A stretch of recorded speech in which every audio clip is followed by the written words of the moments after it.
नमस्कार दोस्तों, स्वागत है आपके अपने ट्रू वाणी चैनल में। दोस्तों, आचार्य चाणक्य की गिनती भारत के सर्वश्रेष्ठ विद्वानों में की जाती है। आचार्य चाणक्य ने अपने ज्ञान और अनुभव से जो कुछ भी जाना और समझा उसे अपनी पुस्तक चाणक्य नीति में दर्ज किया है। आचार्य चाणक्य की चाणक्य नीति आज भी प्रासंगिक है। चाणक्य नीति व्यक्ति को सफलता के लिए प्रेरित करती है और मनुष्य के जीवन में आने वाले सुख दुख के कारणों के बारे में बताती है। यही कारण है कि आज भी बड़ी संख्या में लोग चाणक्य नीति का अध्ययन करते हैं और अपने जीवन को बेहतर बनाते हैं। दोस्तों, आज के इस वीडियो में हम आचार्य चाणक्य की 30 खास नीतियां आपके साथ शेयर करेंगे, जिन्हें अपनाकर आप अपने जीवन को सफल और आसान बना सकते हैं। आचार्य चाणक्य के अनमोल वचन मूर्ख लोगों से कभी वाद विवाद नहीं करना चाहिए, क्योंकि ऐसा करने से हम अपना ही समय नष्ट करते हैं। ऋण, शत्रु और रोग को कभी छोटा नहीं समझना चाहिए, इन्हें जल्द से जल्द चुका देना चाहिए। भगवान मूर्तियों में नहीं बसता, आपकी अनुभूति ही आपका ईश्वर है और आत्मा आपका मंदिर। भाग्य भी उन्हीं का साथ देता है जो कठिन से कठिन परिस्थितियों में भी अपने लक्ष्य के प्रति अडिग रहते हैं।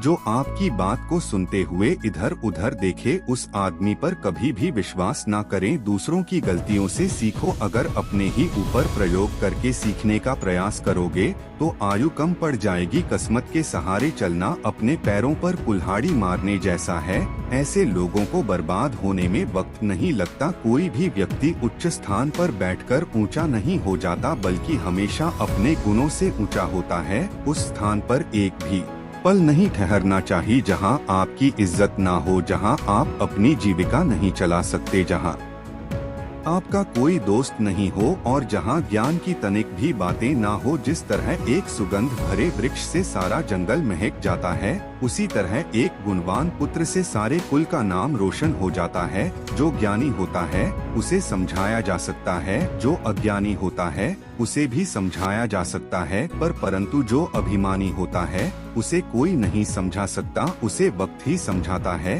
किस्मत के सहारे चलना अपने पैरों पर कुल्हाड़ी मारने जैसा है। ऐसे लोगों को बर्बाद होने में वक्त नहीं लगता। चंद्रमा एक होकर भी उस अंधकार को दूर कर देता है जो तारे असंख्य होते वे भी दूर नहीं कर पाते। शिक्षा सबसे अच्छी मित्र है। शिक्षित व्यक्ति का हर जगह सम्मान होता है। शिक्षा सुंदरता और यौवन को भी हरा देती है। मोह के समान शत्रु और क्रोध के समान अग्नि नहीं है।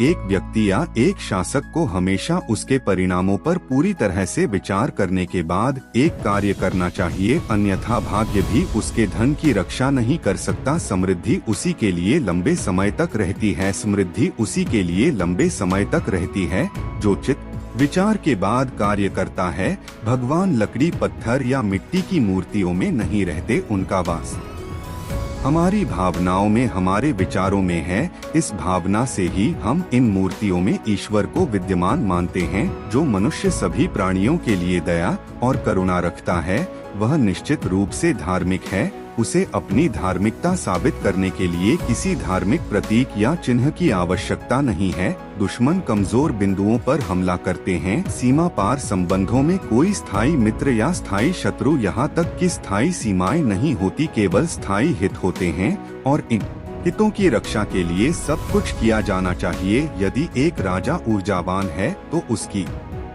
प्रजा भी उतनी ही ऊर्जावान होगी। यह संसार एक कड़वा वृक्ष है, इसके दो ही मीठे अमृत समान फल हैं, एक मधुर वाणी और दूसरा सज्जनों की संगति। जो कुछ करने का विचार किया है उसे प्रकट ना करो, परंतु बुद्धिमानी से उसे गुप्त रखो और उसे क्रियान्वित करने का निश्चय करो। उससे बचो जो तुम्हारे सामने मीठी बातें करता है लेकिन तुम्हारे पीठ पीछे तुम्हें बर्बाद करने की कोशिश करता है, क्योंकि वह जहर के घड़ी के समान है जिसके ऊपर दूध होता है। जो ज्ञान की खोज में है उसे सुख की खोज छोड़ देनी चाहिए, और जो आनंद की खोज में है उसे ज्ञान की खोज छोड़ देनी चाहिए। वह जो अपने परिवार के सदस्यों से अत्यधिक जुड़ा हुआ है भय और दुख का अनुभव करता है, क्योंकि सभी दुखों की जड़ आसक्ति है। इस प्रकार प्रसन्न रहने के लिए आसक्ति का त्याग करना चाहिए। ज्ञान को व्यवहार में लाए बिना ज्ञान खो जाता है। अज्ञानता के कारण मनुष्य खजाता है।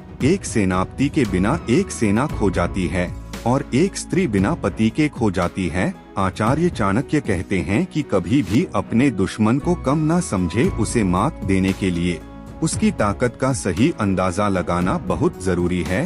तभी आप उसकी कमजोर नस पर वार करके आसानी से जीत हासिल कर सकते हैं। प्राणों की हानि क्षण भर का दुख देती है, परंतु अपमान जीवन में प्रतिदिन दुख ला है। गरीबी, रोग, शोक, कारावास और अन्य बुराइयां स्वयं के पापों के वृक्ष के फल हैं।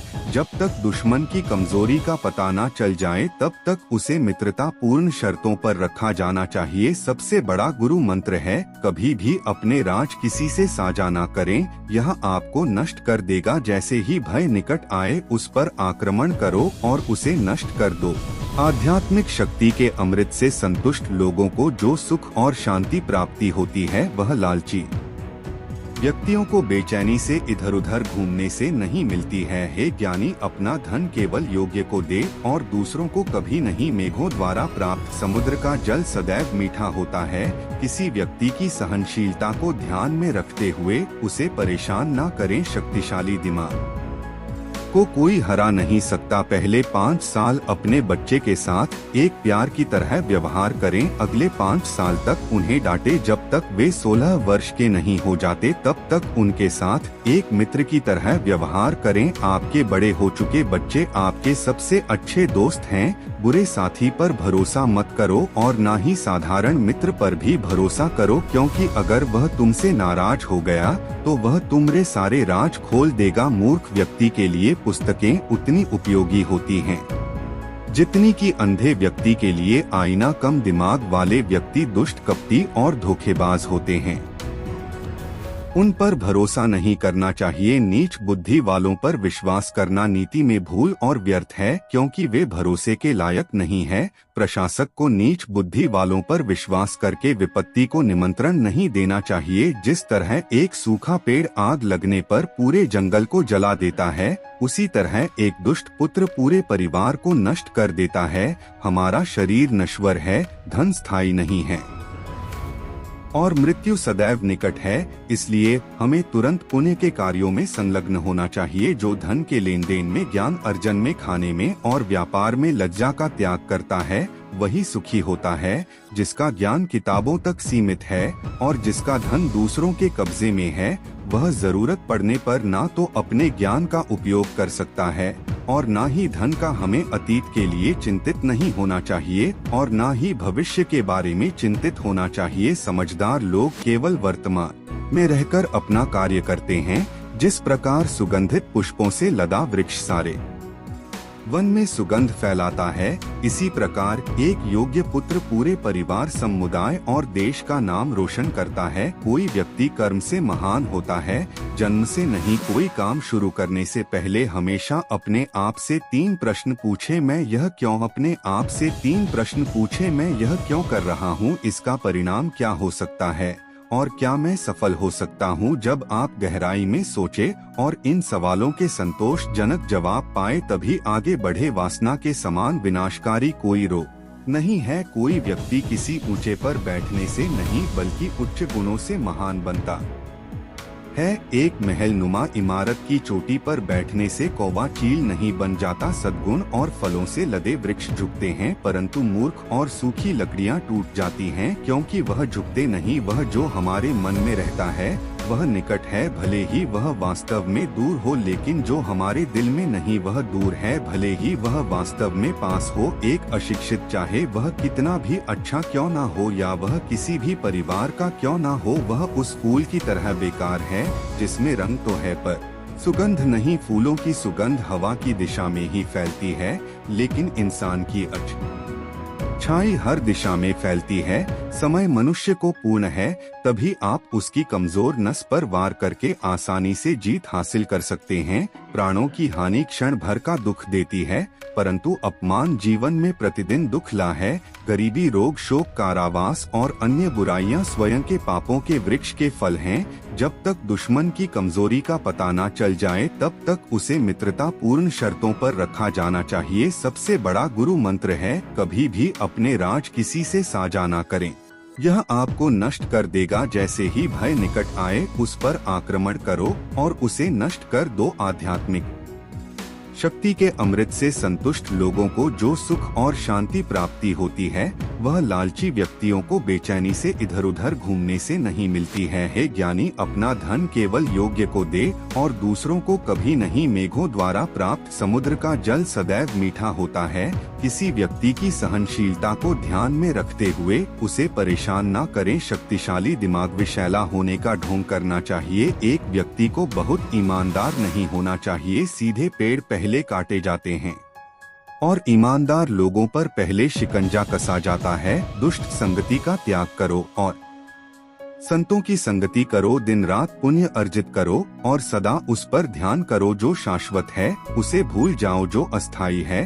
धन, एक मित्र, एक पत्नी और राज्य वापस प्राप्त किया जा सकता है, लेकिन यह शरीर खो जाने पर कभी भी प्राप्त नहीं हो सकता है। मूर्ख लोगों से कभी वाद विवाद नहीं करना चाहिए, क्योंकि ऐसा करने से हम अपना ही समय नष्ट करते हैं। नौकर को उसके कर्तव्य के निर्वहन में, रिश्तेदार को कठिनाई में, मित्रों को विपत्ति में और पत्नी को दुर्भाग्य में परखे। एक अस्थायी संबंध विशेष उद्देश्य या धन पर निर्भर होता है। एक कर्जदार पिता, एक व्यभिचारी माँ, एक सुंदर पत्नी और एक अज्ञानी पुत्र अपने ही घर में दुश्मन होते हैं। जो जन्म से अंधे हैं वे देख नहीं सकते, वैसे ही अंधे वे लोग हैं जो वासना की पकड़ में हैं। अभिमानी लोगों को बुराई का बोध नहीं होता और जो धन कमाने पर तुले हैं वे अपने कामों में कोई पाप नहीं देखते। जिसका पुत्र उसका आज्ञाकारी है, जिसकी पत्नी का आचरण उसकी इच्छा के अनुसार है और जो अपने धन से संतुष्ट है,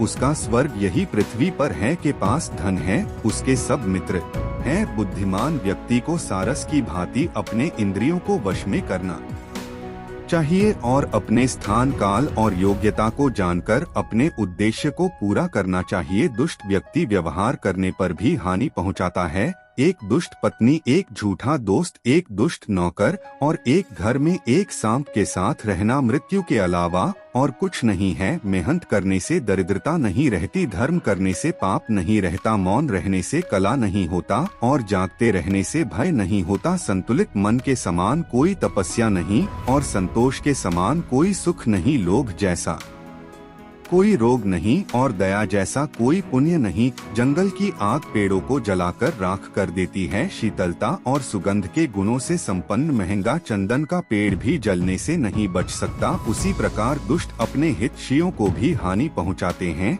जो अपने लक्ष्य को निर्धारित नहीं कर सकता, बजीत नहीं सकता। किसी व्यक्ति के भविष्य को उसकी वर्तमान परिस्थितियों के आधार पर मत आ गए, क्योंकि समय में इतनी ताकत है कि वह काले कोयले को चमकदार हीरे में बदल सकता है। वह जो भविष्य के लिए तैयार है और जो उत्पन्न होने वाली किसी भी स्थिति से चतुराई से निपट है, दोनों खुश हैं। परंतु भाग्यवादी मनुष्य जो पूरी से भाग्य पर निर्भर करता है नष्ट हो जाता है। नदी के किनारे के पेड़ दूसरे के घर में एक महिला और बिना सलाहकार के राजा निसंदेह तेजी से विनाश के लिए जाते हैं। एक मृत जन्मा पुत्र रगाए वाले मूर्ख पुत्र से श्रेष्ठ होता है। पहला क्षण भर के लिए दुख देता है, जबकि दूसरा प्रज्वलित अग्नि के समान अपने माता पिता को जीवन भर के लिए दुख से भस्म कर देता है। जिस व्यक्ति की दूसरों द्वारा प्रशंसा की जाती है उसे योग्य माना जाता है, हालांकि वह वास्तव में सभी गुणों से रहित हो सकता है। परंतु जो मनुष्य अपनी स्तुति करता है वह भले ही सब गुणों का स्वामी इंद्र ही क्यों ना हो लज्जित होता है। जो व्यक्ति भविष्य की परेशानियों से अवगत है और अपनी बुद्धि से उनका मुकाबला करता है वह हमेशा खुश रहता है। और जो व्यक्ति बिना काम किए अच्छे दिनों के आने की प्रतीक्षा करता है वह अपने जीवन को नष्ट कर देता है। खुश रहने का मतलब यह नहीं कि सब कुछ ठीक है, बल्कि इसका मतलब यह है कि अपने दुखों के ऊपर जीवन जीना सीख लिया है। आपने किसी भी का अपमान नहीं करना चाहिए। हमें अपने दान, तपस्या, शौर्य, शास्त्र, ज्ञानशील और सदाचार पर अभिमान नहीं करना चाहिए, क्योंकि संसार दुर्लभ दम रत्नों से भरा है। अहंकार को सम्मान से जीता जा सकता है। पागल को पागलों की तरह व्यवहार करने की अनुमति देकर जीता जा सकता है, और एक बुद्धिमान व्यक्ति को सच्चाई से जीता जा सकता है। मित्र भले ही वह शत्रु का पुत्र क्यों न हो, उसकी रक्षा करनी चाहिए। जहाँ यह 5 व्यक्ति ना हो, वहाँ एक भी दिन ना रुके। एक धनी व्यक्ति, एक वैदिक विद्या में परात ब्राह्मण, एक राजा, एक नदी और एक वैद्य। प्रेम पूर्ण वचनों से सभी प्राणी प्रसन्न होते हैं, और इसलिए हमें ऐसे शब्दों को संबोधित करना चाहिए जो सभी को भाते हैं, क्योंकि मीठे शब्दों की कोई कमी नहीं है। दोस्तों, आपको वीडियो पसंद आया हो तो वीडियो को लाइक, चैनल को सब्सक्राइब कर बेल आइकन दबा ले। जल्दी मिलते हैं अगले वीडियो में, तब तक के लिए धन्यवाद। आपका दिन शुभ हो।